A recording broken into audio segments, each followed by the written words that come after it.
যেটা সব থেকে বিতর্কিত, বাবা সাহেব কেন হিন্দু ধর্ম পরিবর্তন করে বৌদ্ধ ধর্ম গ্রহণ করলেন?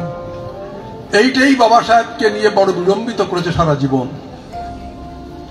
বাবা সাহেব এর ধর্মান্তকরণটাই হয়েছে মানুষের কাছে জিজ্ঞাসা। বাবা সাহেব বলছেন ধর্ম মানুষের জীবনে প্রয়োজন, ধর্ম মানুষকে পরিশীলিত করে, সংযত করে, আচরণ ভালো করে, কিন্তু সে ধর্মটা কেমন হবে কোন ধর্মের নাম উল্লেখ না করে তিনি সংজ্ঞা দিচ্ছেন। শুনুন, যে ধর্ম ইতর প্রাণী অপেক্ষা মানুষকে অস্পৃশ্য বলে ঘোষণা করে সে ধর্ম ধর্ম নয়, পাগলামি। যে ধর্ম মানুষের জীবনযাত্রার পথকে প্রশস্ত না করে সংকীর্ণ করে দেয় সে ধর্ম ধর্ম নয়, প্রবঞ্চনা। যে ধর্ম মানুষের এক শ্রেণীর মানুষদের চিরকাল দরিদ্র নিরক্ষর করে রাখতে চায় সে ধর্ম ধর্ম নয়, সে ধর্ম ধাপ্পা। পুকুরে গরুতে জল খাচ্ছে, ছাগলে জল খাচ্ছে, কোনো অসুবিধা নেই। একটা অস্পৃশ্য মানুষ এক গণ্ডূষ জল খেতে গেলে তাকে তাড়িয়ে মারা হচ্ছে। বাবা সাহেবের ক্ষেত্রে সেই জিনিস ঘটেছিল, আপনারা জানেন, যে পুকুরে পশুতে জল খাবে কিন্তু মানুষে জল খেতে পারবে না।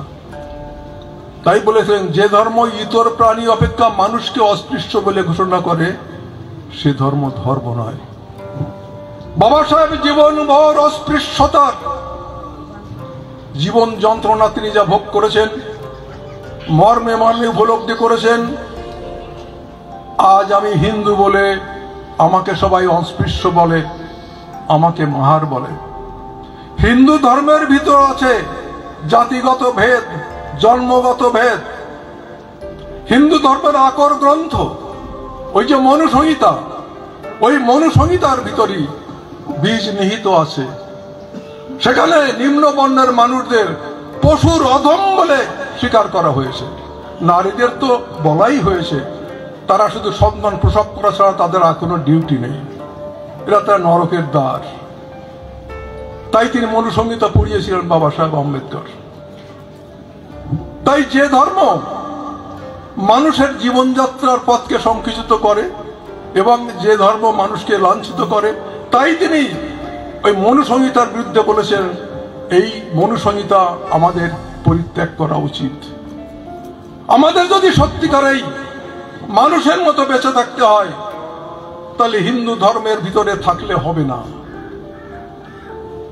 বলে দীর্ঘ 20 বছর আমি অপেক্ষা করেছিলাম, উনি হিন্দু ধর্মযাজক যারা আছে তারা চেষ্টা করলেন না। আমার জীবনের প্রদীপ নির্বাপিত প্রায়, আমি আর অপেক্ষা করতে পারবো না। I am not waiting. আমাকে এখনই পরিবর্তন করতে হবে ধর্ম। আজকে আমি অস্পৃশ্য। এত বড় পৃথিবীর শ্রেষ্ঠ পণ্ডিত, he was the one of the 6 best brains of the world. পৃথিবীর শ্রেষ্ঠ 6 জন শ্রেষ্ঠ পণ্ডিতের একজন বাবা সাহেব আম্বেদকর। পরবর্তীকালে আবার গবেষণা করে দেখা গেছে যে 4 জনের একজন বাবা সাহেব আম্বেদকর। এত বড় পণ্ডিত, তাও তিনি অস্পৃশ্য। তাই তিনি বলেছিলেন অস্পৃশ্য হয়ে জন্মেছি কিন্তু অস্পৃশ্য হয়ে মরব না। মরার আগে যেন আমি অস্পৃশ্যতা দূর করতে। তারাও কিন্তু প্রতিবাদ করেছেন। এই হিন্দুদের এই জাতিভেদ প্রথা উচ্ছেদ না হওয়া পর্যন্ত এদের কোনো রাজনৈতিক উন্নতি হতে পারে না। এই জাতিভেদ প্রথা এবং এক জাতির ভিতরে নানা রকমের শ্রেণীভেদ এবং পরস্পর বিরোধিতা থাকার জন্য এরা নিজের দেশকে আপন বলে ভাবতে পারে না। রাজা রামমোহন বলছেন, স্বামী বিবেকানন্দ বলছে ব্রাহ্মণ্যবাদকে যদি হটাতে চাও তাহলে এই ব্রাহ্মণ্যবাদ যে তত্ত্বের উপরে প্রতিষ্ঠিত সেই তত্ত্বকেই আগে হটাতে হবে। সেই তত্ত্ব হলো অধ্যাত্মবাদ। এই অধ্যাত্মবাদী ভারত থেকে ভারতের শূদ্র শ্রেণীকে মুক্ত করতে না পারলে ভারতে কোনদিন শূদ্র রাজত্ব প্রতিষ্ঠিত হতে পারে না, পারে না, পারে না। বিবেকানন্দ আর একটা কথা কিন্তু বলেছেন, আপনাদের অনেকের চোখ এড়িয়ে গেছে।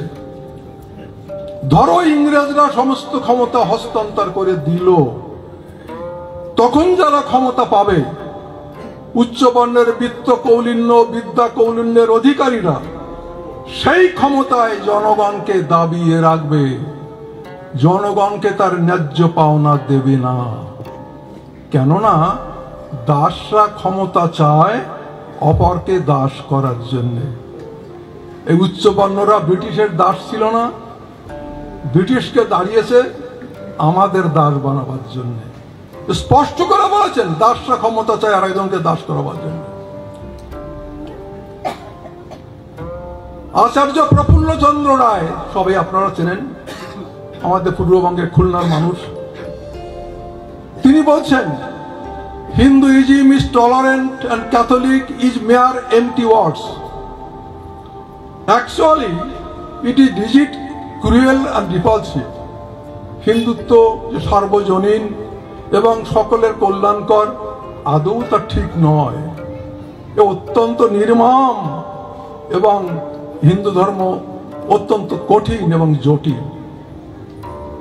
আরো একটা কথা প্রফুল্লচন্দ্র বলছেন, হিন্দু ধর্মের দিকে তাকিয়ে দেখলে একটা জিনিস দেখা যায়, মুষ্টিমেয় লোক ইহার মস্তিষ্ক। ভাবুন, কথাটা ভাবুন, হিন্দু ধর্মের মুষ্টিমেয় লোক ইহার মস্তিষ্ক, আর বৃহত্তর জনগণ তাহারা ওই দেহের অঙ্গ প্রত্যঙ্গ, ওই মস্তিষ্ক হইতে পৃথক, একেবারে বিচ্ছিন্ন হইয়া পড়িয়াছে।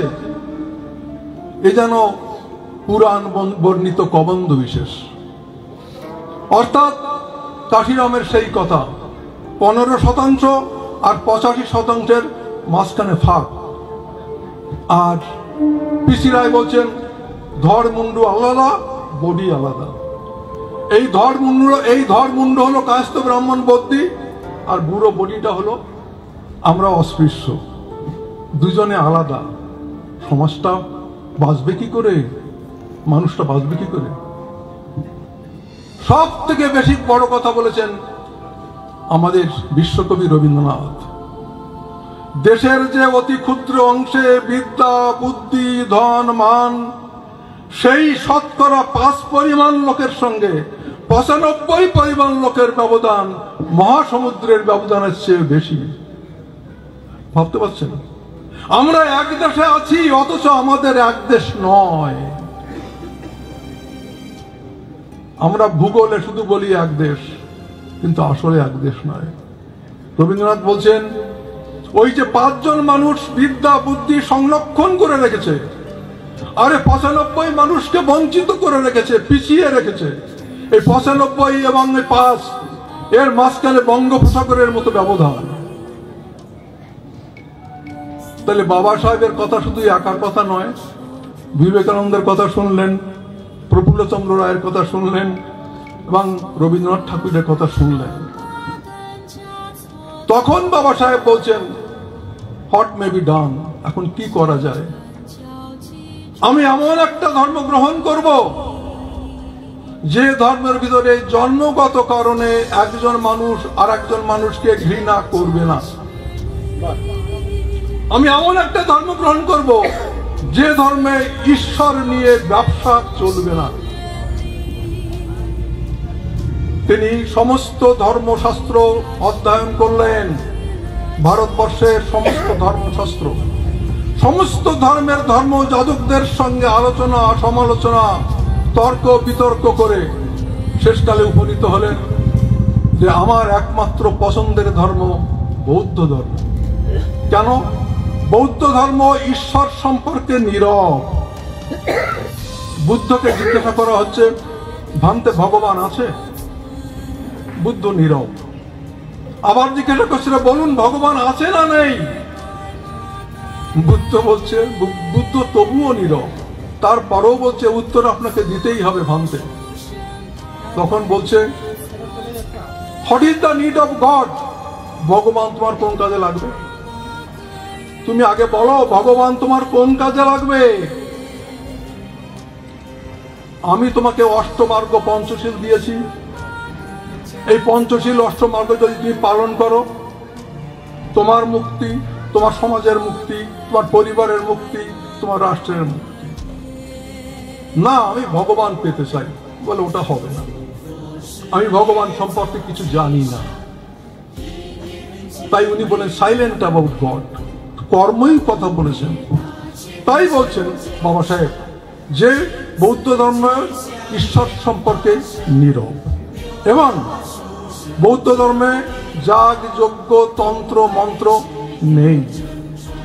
বৌদ্ধ ধর্মে ইহকাল পরকাল নেই, স্বর্গে পাঠাবার কোনো ব্যবস্থা নেই। পিতামাতা মারা গেলে ওই যে ক্রিয়াকর্ম এর কিছুই নেই। অতএব বৌদ্ধ ধর্মের ভিতরে একমাত্র আছে অষ্টমার্গ পঞ্চশীল।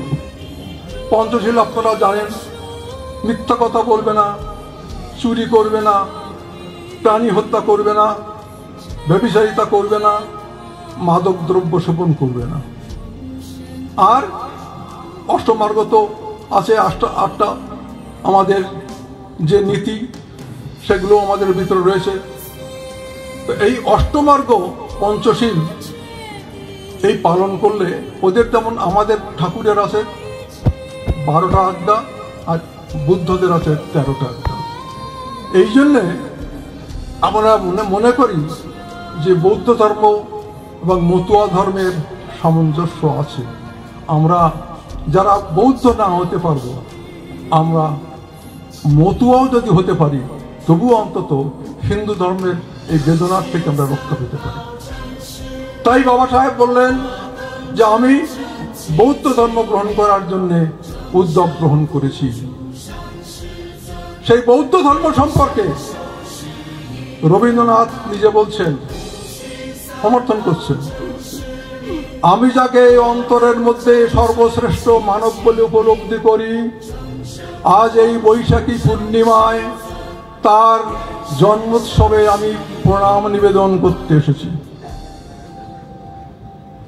রবীন্দ্রনাথ বলছেন ব্রহ্মাণ্ডের সর্বশ্রেষ্ঠ মানব, ভগবান বলেননি কিন্তু, সর্বশ্রেষ্ঠ গ্রেটেস্ট ম্যান তাকে বলাই, সেটা গ্রেট না, গ্রেটেস্ট, সর্বশ্রেষ্ঠ মানব তিনি ভগবান বুদ্ধ।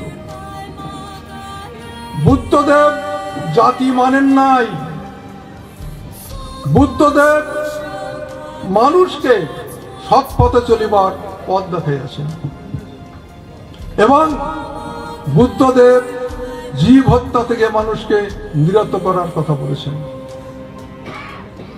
বুদ্ধদেব মানুষের আত্মপ্রত্যয় সৃষ্টি করেছেন, দেখিয়েছেন মানুষ দীন এবং দৈন্য নয়, মানুষ ইচ্ছা করলে অনেক বড় কিছু করতে পারে যদি মানুষের ভিতর মানসিকতা পরিপূর্ণভাবে হয়। ঈশ্বরের কাছ থেকে মানুষকে অপসৃত করিয়াছেন, কি সুন্দর কথা বলছেন। তিনি যাগযজ্ঞ তন্ত্রমন্ত্র পরিহার করিয়াছেন, তাই না, ঈশ্বরের কাছ থেকে মানুষকে অপসৃত করিয়াছেন। তার মানে ভগবান যাতে মানুষকে দেখতে না পায় তার জন্য একটা বেড়া দিয়ে দিয়েছেন। কি অপূর্ব কথা। বুদ্ধদেব ভগবানের বাড়ির সামনে একটা বেড়া দিয়ে দিয়েছে, তোমার মানুষের দরকার নেই, কেননা তুমি মানুষকে দেখলেই বাবা পুজো করো, তন্ত্রমন্ত্র করো, যাগযজ্ঞ করো। তাই এই বৌদ্ধ ধর্ম তিনি গ্রহণ করলেন।